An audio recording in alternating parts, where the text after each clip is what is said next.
Onda sam radim i tako. Kako je to biti šegrt u jednoj ovakvoj kovačkoj radnji?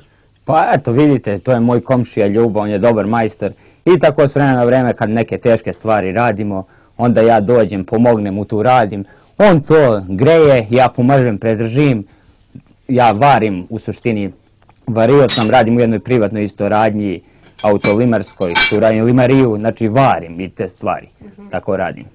A nekada u staro vreme majstori su tukli šegrte, je li to slučaj i u ovoj radionici? Pa hoće po neki put, da ti kažem, ako nešto zajebeš, hoće majstor, malo valja malo.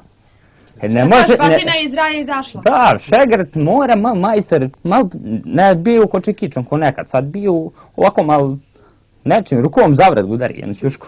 Dobro, a kad se i majstori šegrtu žele kafe, je li ima kafe, Odmah zove viče, se gazdarica? Čuk, gazdarice kafu, može, kaže, odmah gazdarica, naša Milkica je cveće, ona odmah kaficu tu.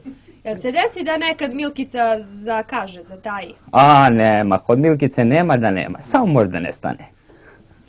Dobro, jel bi ti preporučio tvojim vršnjacima i ovde momcima iz Svetlića da budu šegrti? Valja, sve valja. Slušaj, ja se bavim dosta zanata. Ako ne znaš dosta, nema para. Mora da radiš sve da bi imao pare. Ako ne radiš, nema ništa. Ja sam sve probao u životu. Mora sve, nema. Ako ne radiš, malo ovo, ali šta ćemo, tako je. Dobro, s obzirom da gvožđe, pretpostavlja se da su oni ovako jaki u rukama. Kako to odgovara devojkama?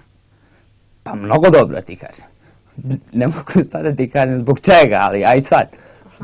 A je li istina da su kovači jaki momci? Pa nisu baš svi.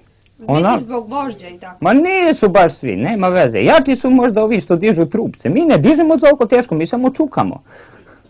Pa koga devojke više vole? Vas što čukate ili ove što... Ma vole one picane koje su.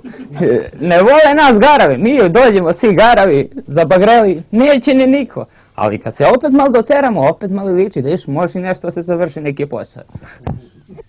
Alo, Milkice, kafa za meni majstor Ljubu!